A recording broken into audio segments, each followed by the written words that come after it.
ജപ്പാനിലെ ഒരു സാധാരണ വർക്ക്ഷോപ്പിലെ മെക്കാനിക്കായിരുന്നു നമ്മുടെ നായകൻ. മത്സര ഓട്ടത്തിന് പോകുന്ന കാറുകൾ ട്യൂൺ ചെയ്യുക എന്നതായിരുന്നു അദ്ദേഹത്തിൻ്റെ ജോലി. പിന്നീട് അദ്ദേഹം പിസ്റ്റൺ റിങ്ങുകൾ നിർമ്മിച്ചു തുടങ്ങി. ജപ്പാനിലെ അന്നത്തെ പ്രധാനപ്പെട്ട കാർ നിർമ്മാതാക്കളായ ടൊയോട്ട കമ്പനിയാണ് ഈ പിസ്റ്റൺ റിങ്ങുകൾ വാങ്ങാമെന്ന് ഏറ്റിരുന്നത്. എന്നാൽ പിന്നീട് ഇതിന് നിലവാരം വളരെ കുറവാണ് എന്ന് തോന്നി അവർ ആ കരാറിൽ നിന്ന് പിന്മാറി. 5 വർഷത്തിന് ശേഷം ലോകോത്തര നിലവാരമുള്ള പിസ്റ്റൺ റിങ്ങുകളുമായി നമ്മുടെ നായകൻ വീണ്ടും രംഗത്തെത്തി. പ്രധാന ഉപഭോക്താക്കളാകട്ടെ അന്നത്തെ കാർ നിർമ്മാതാക്കളായ ടൊയോട്ട കമ്പനി. ഈ സന്തോഷം ഒരു 4 വർഷമേ നീണ്ടു നിന്നുള്ളൂ. അമേരിക്കയുടെ ഒരു വലിയ ബോംബ് വർഷത്തിൽപ്പെട്ട് ഈ പ്ലാന്റ് പൂർണ്ണമായും തകർന്നുപോയി. നമ്മുടെ നായകൻ ശേഷിച്ച സാധനങ്ങളൊക്കെ ടൊയോട്ട കമ്പനിക്ക് തന്നെ വിറ്റ് അവിടെ തന്നെ ഒരു ചെറിയ മുറിയിൽ വീണ്ടും പ്രവർത്തനം ആരംഭിച്ചു. സാധാരണ സൈക്കിളുകൾക്ക് മോട്ടോറുകൾ ഘടിപ്പിക്കാനായിരുന്നു അന്നത്തെ ശ്രമം. പിന്നീട് മോട്ടോർ ബൈക്കുകൾ നിർമ്മിക്കാൻ തുടങ്ങി. കാറുകൾ, ലോകോത്തര നിലവാരത്തിലുള്ള കാറുകൾ നിർമ്മിക്കുകയും ലോകത്തെ ഏറ്റവും വലിയ ബൈക്ക് നിർമ്മാതാക്കളുമായ ഹോണ്ട കമ്പനിയുടെ സ്ഥാപകനായ സോയിച്ചിറോ ഹോണ്ടയെക്കുറിച്ചാണ് ഞാൻ പറഞ്ഞത്. പ്രിയപ്പെട്ട കൂട്ടുകാരെ, അസാധാരണ വിജയങ്ങളെല്ലാം ആരംഭിക്കുന്നത് സാധാരണ നിലയിൽ നിന്നാണ്. ഇന്നത്തെ ഞായർ പള്ളിക്കൂടം ആരംഭിക്കുന്നു. എല്ലാ കൂട്ടുകാർക്കും സ്വാഗതം.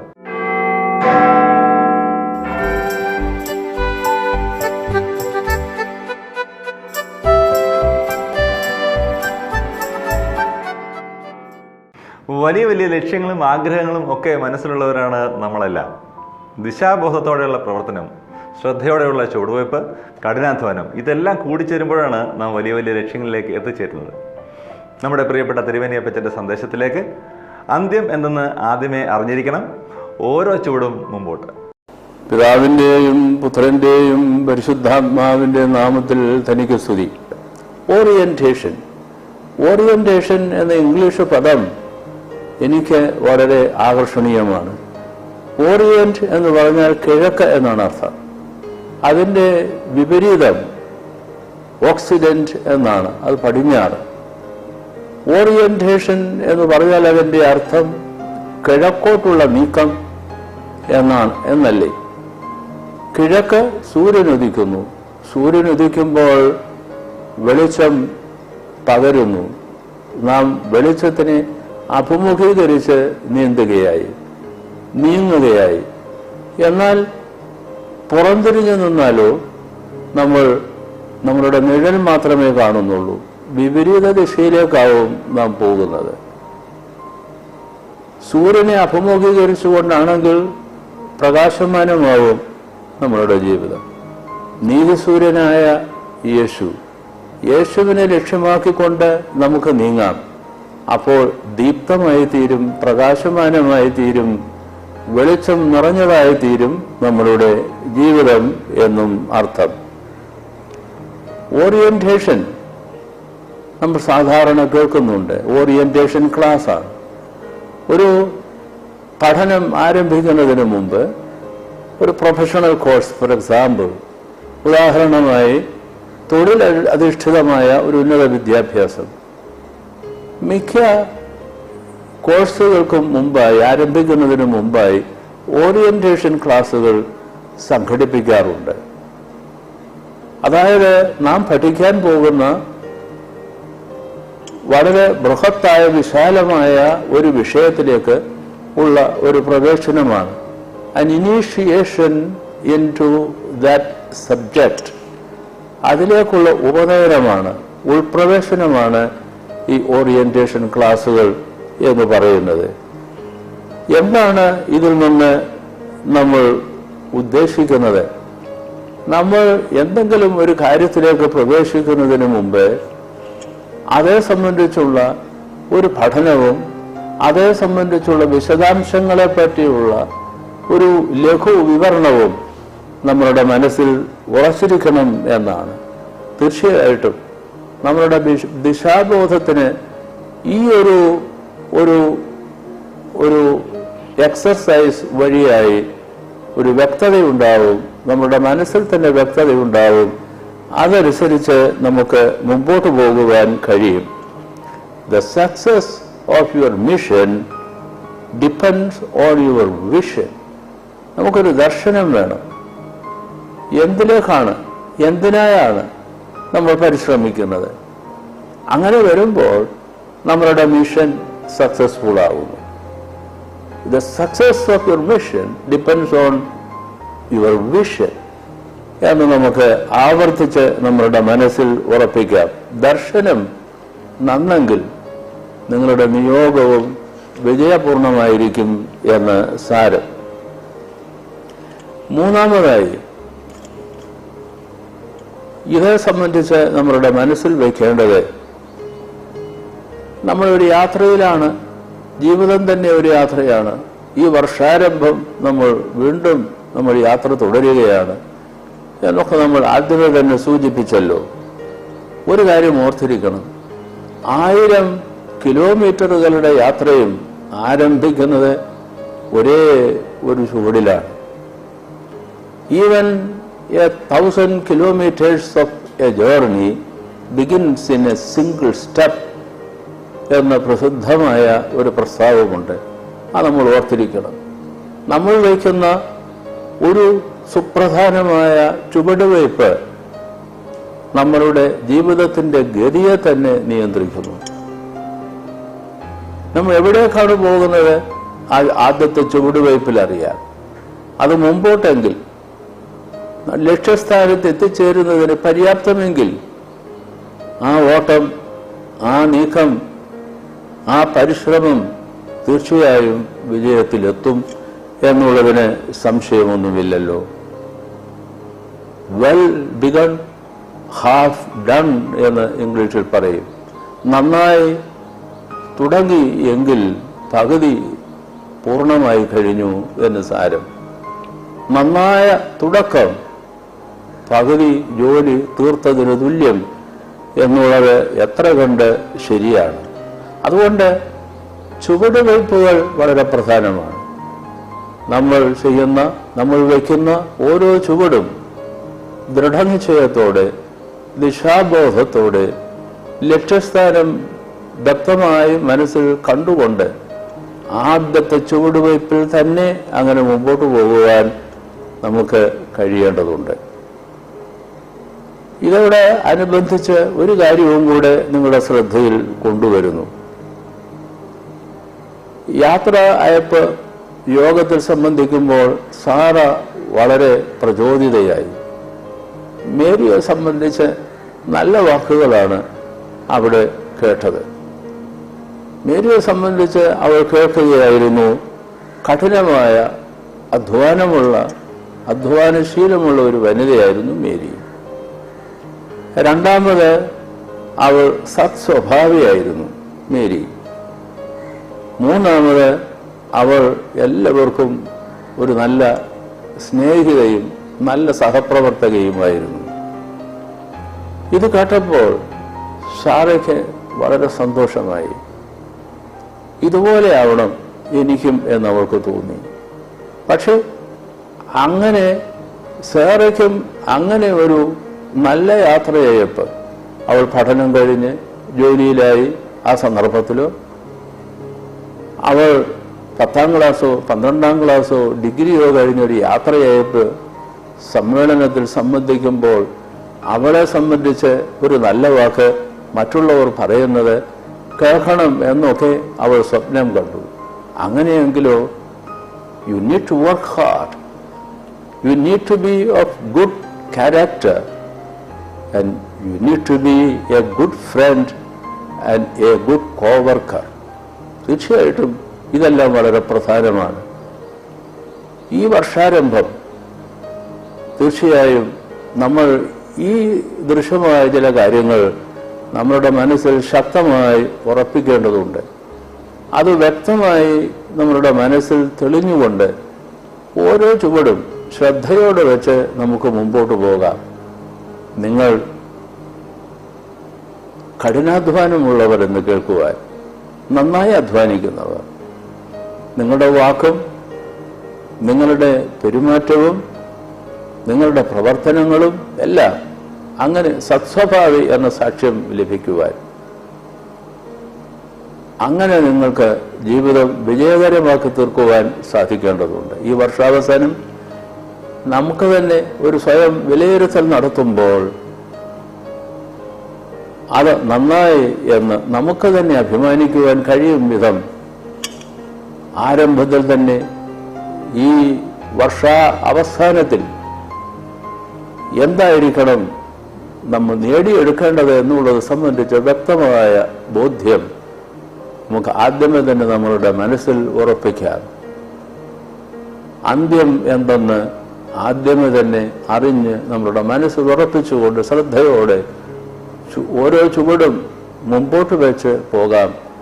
ദൈവം നമ്മെ എല്ലാവരെയും അനുഗ്രഹിക്കട്ടെ.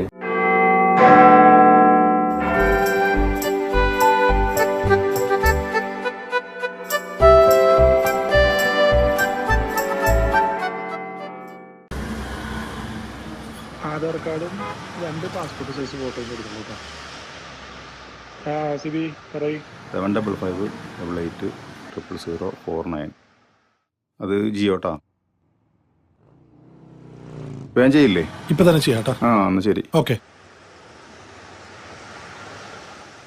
സുധി വീണ്ടും വന്നാ? ഞാൻ രാവിലെ തന്ന നമ്പറിൽ റീചാർജ് ചെയ്തില്ലേ? അത് രാവിലെ തന്നെ ചെയ്തായിരുന്നല്ലോ. ഇതല്ലേ നിന്റെ നമ്പർ? ഇതപ്പ തന്നെ ചെയ്തിട്ടുണ്ട്. ടിക്കറ്റ് ഉണ്ട്, നോക്കിയേ. എന്റെ നമ്പർ തെറ്റിപ്പോയാ? അവസാനം 12:39 പക്ഷെ 39:12 എഴുതി. സുധിനല്ലേ എഴുതി തന്നെ? ശരി, ഇനിയിപ്പോ എന്താ ചെയ്യാ? പൈസ തിരിച്ചിട്ടില്ലൊക്കെ കണക്ക് തന്നെ. ആ കറണ്ട് ബില്ല് അടയ്ക്കാനുള്ള പൈസ എടുത്ത മൊബൈലിൽ കയറ്റിയത് അതിപ്പോ ഇങ്ങനെയായി. എന്നാ ഒരു കാര്യം ചെയ്യ്, ആ തെറ്റി റീചാർജ് ചെയ്ത നമ്പറിലേക്ക് ഒന്ന് വിളിച്ചു നോക്ക്. നല്ല ആൾക്കാരാണെങ്കിൽ തിരിച്ച് റീചാർജ് ചെയ്ത് തരും. ആശ്വാസായി. അത് ശരിയാ. മര്യാദക്കാരാണെങ്കിൽ തിരിച്ച് റീചാർജ് ചെയ്ത് തരും.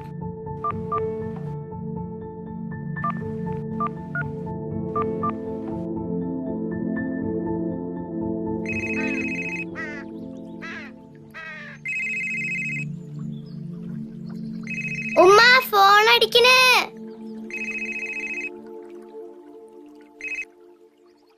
ഹലോ. നമസ്കാരം. നമസ്കാരം. ഞാൻ ഈ വിളിക്കുന്ന മൊബൈൽ നമ്പറിലേക്ക് റീചാർജ് ചെയ്തിരുന്നു. ഒരു മിനിറ്റ് മോളെ, മൊബൈലില് പൈസ കയറ്റിയ മാമ വിളിക്കണ്. ഹലോ. ഹലോ. അങ്കിളെ വലിയ ഉപകാരമായിട്ടാ. ഡാറ്റ തീർന്ന കാരണം കുറെ നാളായിട്ട് ക്ലാസ് അറ്റൻഡ് ചെയ്യാൻ പറ്റുണ്ടായിരുന്നില്ല. റീചാർജ് ചെയ്തു തന്നത് ആരാണെന്ന് അറിയില്ലായിരുന്നു. ഇപ്പോഴാ മനസ്സിലായത് അങ്കിളാണെന്ന്. ഒരുപാട് സന്തോഷമുണ്ട് അങ്കിളെ. എന്താ പറയണ്ടേന്ന് അറിയില്ല. ശരിക്കും കരച്ചില് വരാ അങ്കിളെ. സന്തോഷം. മാമന് സന്തോഷായി മോളെ. മോളുടെ പേരെന്താ?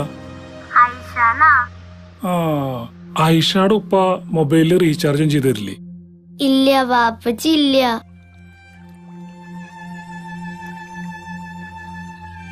3 വർഷമായി മരിച്ചിട്ട്. അയ്യോ, അത് മാമന് അറിയില്ലായിരുന്നു. സോറി ട്ടാ മോളെ. നന്നായി പഠിക്കണം. നീ സ്കൂള് തുറക്കുന്നവരെ മോളുടെ മൊബൈലില് ഡാറ്റ മുടങ്ങില്ല. അത് ഈ മാമന്റെ വാക്കാ.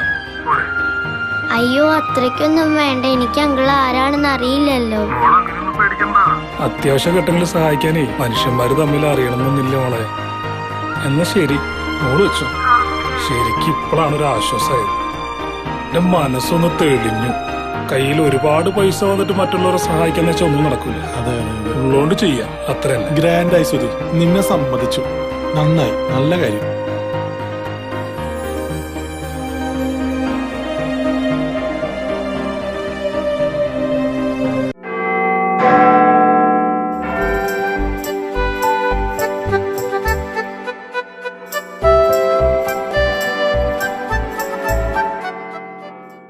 പതിനേഴാം നൂറ്റാണ്ടിൽ ആരംഭിക്കുന്നതാണ് അന്ത്യോക്യയുമായുള്ള മലങ്കര സഭയുടെ ബന്ധം.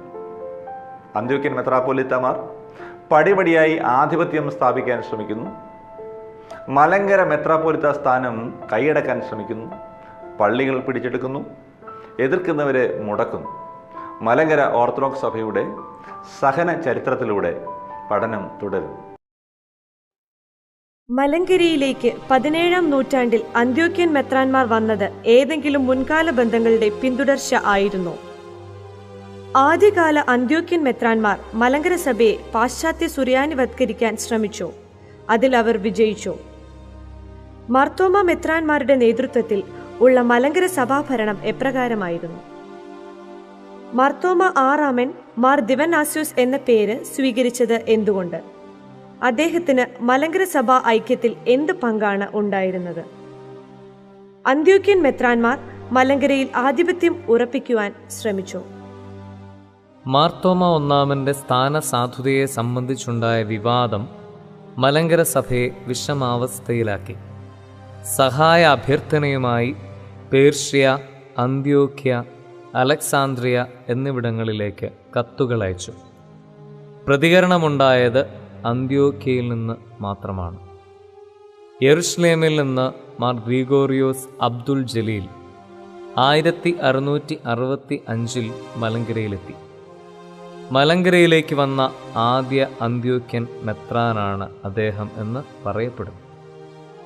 17-ാം നൂറ്റാണ്ടിലെത്തിയ അന്ത്യോക്യൻ മെത്രാന്മാർ മലങ്കര സഭയെ പാശ്ചാത്യ സുറിയാനിവൽക്കരിക്കുവാൻ ശ്രമിച്ചു എന്നതിന് കാര്യമായ തെളിവുകൾ ഇല്ല. പാശ്ചാത്യ ആരാധനാക്രമങ്ങൾ മലങ്കരയിൽ നടപ്പിൽ വരുത്തുവാൻ ആദ്യമായി പരിശ്രമിച്ചത് 1751 വന്ന മാർ ഈവാനിയോസ് യൂഹാനോൻ ആണ്. 19-ാം നൂറ്റാണ്ടിൻ്റെ അവസാന ദശകങ്ങളിൽ മാത്രമാണ് മലങ്കരയിൽ ഒരു പരിധിവരെയെങ്കിലും പാശ്ചാത്യ സുറിയാനി ക്രമങ്ങൾ ഉപയോഗിക്കുവാൻ തുടങ്ങിയത്. അഖില മലങ്കര പള്ളിയോഗത്തിൽ കേന്ദ്രീകൃതമായ ഒരു ഭരണ സംവിധാനമായിരുന്നു മാർത്തോമ മെത്രാന്മാരുടെ കാലത്ത് ഉണ്ടായിരുന്നത്. പള്ളിയോഗത്തിൻ്റെ അധ്യക്ഷ സ്ഥാനം മാർത്തോമ മെത്രാനായിരുന്നു. മാർത്തോമ അഞ്ചാമൻ്റെ കാലത്ത് 1751 മലങ്കരയിലെത്തിയ അന്ത്യോക്യൻ മെത്രാന്മാർ അദ്ദേഹത്തിൻ്റെ പട്ടത്വത്തിൽ ന്യൂനത ആരോപിച്ചു. മാർത്തോമ അഞ്ചാമനാൽ വാഴിക്കപ്പെട്ട മാർത്തോമ ആറാമനും ഇതേ പ്രശ്നം തന്നെ നേരിടേണ്ടി വന്നു. സഭയിൽ ഉടലെടുത്ത പ്രതിസന്ധി തരണം ചെയ്യുവാൻ അദ്ദേഹം ദീവന്നാസ്യോസ് എന്ന പേരിൽ മെത്രാപ്പോലിത്ത സ്ഥാനം സ്വീകരിക്കുവാൻ തയ്യാറായി. മാർത്തോമ ആറാമൻ മാർത്തോമ നസ്രാണികളുടെ ഇടയിൽ ഐക്യം സൃഷ്ടിക്കുന്നതിനു വേണ്ടി കത്തോലിക്ക വിഭാഗവുമായി എന്തു ത്യാഗം സഹിക്കാനും തയ്യാറായി. എന്നാൽ കത്തോലിക്കരുടെ ഭാഗത്തുനിന്ന് അനുകൂലമായ പ്രതികരണം ഉണ്ടാകാതിരുന്നതിനാൽ ആ ശ്രമം വിജയത്തിൽ എത്തിയില്ല. പടിപടിയായി അന്ത്യോക്യൻ മെത്രാന്മാർ മലങ്കര സഭയിൽ ആധിപത്യം സ്ഥാപിക്കാൻ ശ്രമിച്ചു. 18-ാം നൂറ്റാണ്ടിൽ മാർത്തോമ മെത്രാന്മാരുടെ സ്ഥാനസാധുത ചോദ്യം ചെയ്യുകയും സഭ അറിയാതെ മെത്രാനെ വാഴിക്കുകയും ചെയ്തു. 19-ാം നൂറ്റാണ്ടിൽ മലങ്കര മെത്രാപ്പോലിത്ത സ്ഥാനം കൈയടക്കുവാനും എതിർത്ത മലങ്കര സഭാപിതാക്കന്മാരെ മുടക്കുവാനും അവർ ശ്രമിച്ചു. പള്ളികൾ സന്ദർശിച്ച് അവ തങ്ങളുടെ പേരിൽ എഴുതിക്കുവാനും കിട്ടുന്ന അത്രയും ധനം സമാഹരിക്കുവാനും ശ്രമിച്ചു.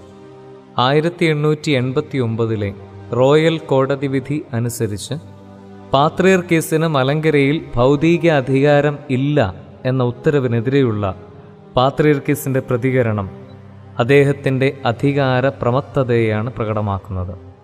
20-ാം നൂറ്റാണ്ടിലും ഈ വിധം പ്രവർത്തനങ്ങളാണ് പാത്രിയർക്കീസുമാർ മലങ്കരയിൽ നടത്തിയത്.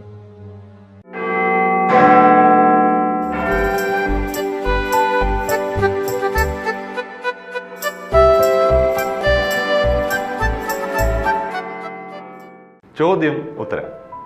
കഴിഞ്ഞ ആഴ്ചത്തെ ചോദ്യം ഇതായിരുന്നു: വിദേശ ശക്തികൾക്കെതിരെ ഏഷ്യയിലെ ആദ്യത്തെ സ്വാതന്ത്ര്യ സമര പോരാട്ടം എന്ന് വിശേഷിക്കപ്പെടുന്ന സംഭവം ഏത്? ആരുടെ നേതൃത്വത്തിൽ എന്നതായിരുന്നു കഴിഞ്ഞ ആഴ്ചത്തെ ചോദ്യം. കൂനൻ കുരിശ് സത്യം തോമ അർക്കദയോക്കോന്റെ നേതൃത്വത്തിൽ എന്നതാണ് ശരി ഉത്തരം. ശരി ഉത്തരം അയച്ച എല്ലാവരെയും അക്കാര്യം അറിയിച്ചിട്ടുണ്ട്. എല്ലാവർക്കും പ്രത്യേകം അഭിനന്ദനങ്ങൾ. ആദ്യം ലഭിച്ച 10 ഉത്തരങ്ങളിൽ നിന്ന് തിരഞ്ഞെടുക്കപ്പെടുന്ന ഒരാൾക്കുള്ള സമ്മാനം അവസാന എപ്പിസോഡിൽ മാത്രമേ പ്രഖ്യാപിക്കുകയുള്ളൂ. എന്നാൽ ആദ്യത്തെ 10-ൽ എത്തിയവർക്ക് പ്രത്യേകമായി ഒരു സ്റ്റിക്കർ അയച്ചിട്ടുണ്ട്. അതവർ സൂക്ഷിച്ചു വെക്കട്ടെ. ആകെ 5 ചോദ്യങ്ങൾ. 4 ചോദ്യങ്ങൾക്ക് ശരിയുത്തരം തരുന്ന 3 പേർക്ക് സമ്മാനം. ഇനി ഇന്നത്തെ ചോദ്യം: പാത്രിയർക്കീസിന് മലങ്കര സഭയിൽ അധികാരമില്ല എന്ന തിരുവിതാംകൂർ റോയൽ കോടതി വിധി ഉണ്ടായത് ഏതു വർഷം?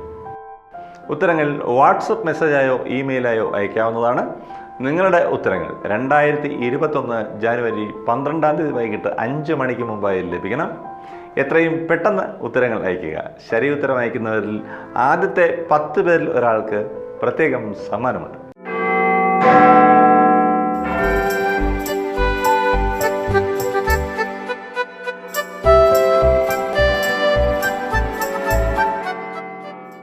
പ്രിയപ്പെട്ട കൂട്ടുകാരെ, ഞായർ പള്ളിക്കൂടത്തിൻ്റെ ഇന്നത്തെ സമയം അവസാനിക്കുകയാണ്. ഈ എപ്പിസോഡ് നിങ്ങൾക്ക് ഇഷ്ടമായി എന്ന് കരുതുന്നു. നിങ്ങളുടെ വിലയേറിയ അഭിപ്രായങ്ങളും നിർദ്ദേശങ്ങളും അറിയിക്കണം.